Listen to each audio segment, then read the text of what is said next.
Well, hello there.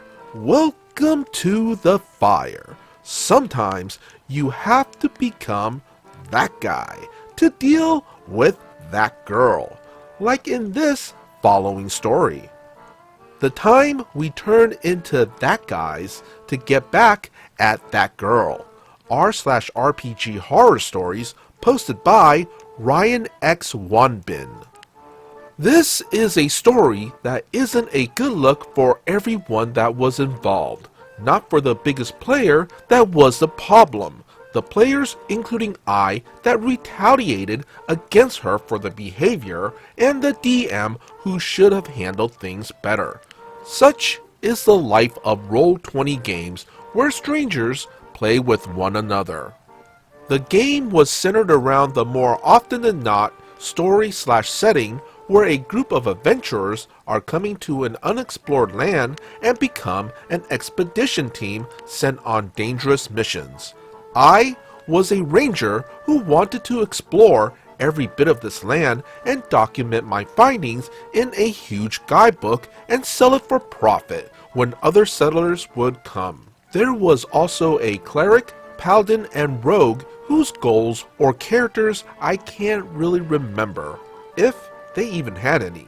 While the players of those characters were cool people to hang around with, they seemed to be more in the game for rolling dice and passing the time than creating stories and role-playing, a reason why I decided to quit the game. Then there was the gunslinger, the biggest problem and star of the story, who was a pirate lady that had big ambitions and wanted to become the mayor of a new city. She sounded great during session 0, and I was glad to play with someone who had big goals in mind. She was also a huge fan of Critical Role and Matt Mercer, so I made the wrong assumptions she would carry some of Matt Mercer's personalities that not only makes him a great DM, but just a super nice guy in real life as well. We come to the first session where we are on a ship and being debriefed by the expedition leader on what we're doing. Gunslinger immediately takes charge as she asks various questions about our situation and tasks, and immediately declares that she would be the captain of this group. If that's fine with the others, it's fine with me, the expedition leader states, to which we all say we don't have a problem with it. And then she hurls an insult at us saying, "Good, someone has to be in charge of these idiots." Not exactly warranted, since our characters hadn't even done anything, but okay, maybe she's just a foul-mouthed pirate. We make our landings, and Gunslinger immediately orders us to formation, and that she would be leading in charge. We point out that our tanky paladin and cleric would probably be best out in the front, but she insists and we shrug and let her. She leads us in through a forest and we get jumped by goblins, bugbears, and hobgoblins after she fails a perception check since she was at the front. Combat begins, and Gunslinger is doing rather poorly, missing all of her pistol shots and refusing to fall back as a ranged fighter. Bugbears and hobgoblin smack her around, and she doesn't realize that attacks with her pistol in melee gives disadvantage. Her frustration is evident as she lets out a huge sigh when the DM informs her about this and tries to move out of the melee combatants, only to get smacked and thrown unconscious when they hit her through opportunity attacks. Another huge sigh from her. Cleric's turn comes up and he sees a huge opportunity to cast Thunderwave at a group of goblins. This annoys Gunslinger, who asks, "Wait, you're not going to heal me?" The cleric says he will next turn, but he can't exactly pass this opportunity when he can wipe out a hobgoblin and 3 other goblins in a single spell. The rest of us assures her that she has 3 saving throws and we don't think the enemies are going to attack her when she's down, when Paladin and Rogue are engaging them in melee as well. Fine, whatever, she says in a very passive-aggressive tone. The cleric does his thunder wave, and unluckily, the enemies make their dex saves for only half damage. Should've healed me, Gunslinger remarks. The Paladin heals her up on his turn, being the nice guy he is, only for her to get smacked again to go unconscious because the enemy are very willing to hit people who are prone. We get through this fight, but Gunslinger is not happy because her usefulness in this fight has basically been a pseudo-tank where Paladin and Cleric heal her up when she goes down, only for the bugbears to smack her down again. We played 2 more sessions after this one, and while she wasn't as toxic as the first session, Gunslinger noticeably has a problem being a spotlight hog. Whenever interacting with NPCs, she takes charge and speaks over others. Multiple times, a person speaks first only to be cut off by her a few seconds after, and multiple times we have to be like, so Cleric, you wanted to say something? Ranger, what was it you wanted to say? Only after she finishes. Gunslinger is the reason today I will always politely say, guys, let's not interrupt one another during games because I never did it during this game, and it was a wound that festers when not treated. The biggest issue came during our 4th session when we delved into a ruin to explore for treasures. Rogue at this time could not join us, so he allowed us to control his character. We go through some puzzles, traps, encounters, and a boss encounter against a golem, which we got through easily for the most part. After the boss encounter, Gunslinger immediately says she searches the room, and after a passing investigation, she finds a hidden room with a treasure chest. Said treasure chest is also booby-trapped with an explosive if handled incorrectly. Gunslinger immediately says the rogue should try to disarm the chest and moves his token to the chest, saying he will disarm it.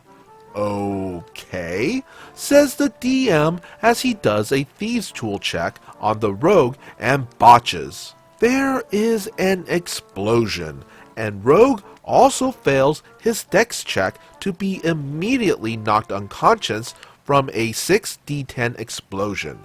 Thankfully, the damage isn't too high, but if it had been, it would outright kill the rogue.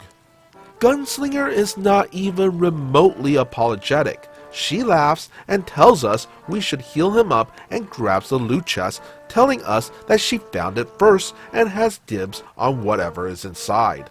There's an uncomfortable silence in the group as seemingly every player is annoyed. But we move on and say that we're heading back into camp. It is around the time we are reporting to the expedition leader that the rogue player returns, as we are just about to finish the session up. Gunslinger takes her chest to her room and says she's going to sleep, as she says she's going to sleep in real life, and logs off on Discord. And immediately everyone starts ranting. Once she's gone, people start complaining about how some of the sessions have not been fun. Some are really annoyed at the loot hogging. We tell Rogue what happened, and he is also not pleased with how she just threw him at the treasure chest. After what is about 10 minutes of everyone talking a lot of shit, I say, honestly, we should nab the loot for ourselves. This comes to an uproarious agreement by everyone, and the rogue asks if he can sneak in to steal the treasure. The DM allows it, and after successful stealing, the rogue comes out with all the loot. There were various useful items, from a short sword +1, ring of protection, spell scrolls, potions, and the like. We all divvy up the loot among ourselves and agree next session that we pretend we have no idea what happened. The next session does roll around. The DM informs Gunslinger all of the loot is missing, including her gold as well. She goes, WTF, and begins trying to investigate. All of the group feign ignorance and pretend to help her look, and the culprit is nowhere to be found. She is very, very annoyed at the turn of events. She notices our new items though when we go into combat against a nomadic centaur raiding group. She asks straight up in mid-combat if we had taken the items, to which the entire party can't hold our laughter anymore, and we admit it. She doesn't find it funny, of course, and a long argument ensues. The gist of the argument is that she calls us effed up for stealing the items, and all of us bring up she tried to take the loot first. She says she was going to share, but we tell her that her taking dibs in the first place rather than trying to discuss the loot sharing with all of us was a problem. They bring up the issue of how she used Rogue nonchalantly and wasn't even apologetic about getting his character almost killed. I also bring up that she has a habit of being rude to other players and not letting others speak. Her last words are, "Whatever, effers," before she leaves the Discord, to which all of us starts laughing, and after some talking, continue the game. I continued the game for a few more sessions before I decided to quit as well. The guys were fun to play with, but their characters were more memey and joke-oriented, while I was looking for more of a serious story game. And yes, I understand that we were not all in the right for what we did to Gunslinger. We should have brought it up for discussion when we saw the red flags, and DM definitely should have addressed issues. I certainly learned not to let problems linger when there are some in games I play today. I am very more active at speaking about problems when they arise. We were that guy as much as she was that girl. I'm not going to lie though, when I remember the group and I holding back laughter and all of us bursting out in tandem when she finally accused us, I still laugh when remembering. Gunslinger definitely has main character syndrome, and that's always kind of a tricky thing to deal with. But like in the end of the story, I do agree with OP that they should have dealt with the problems and issues when they first arose. Having things fester is never good, and then having it all explode does make for a very messy situation. I also do want to add, whatever class you do play, you should probably learn the ins and outs of it. As a player, you don't have to learn every single thing about the game, but you should at the very least understand the basics and understand the class that you chose. That's just bare minimum. And that's our story. Be sure to hit that like and subscribe button for more future content. Also, if you would kindly follow the socials posted in the description, that would be amazing. As always, be good, be great, be awesome.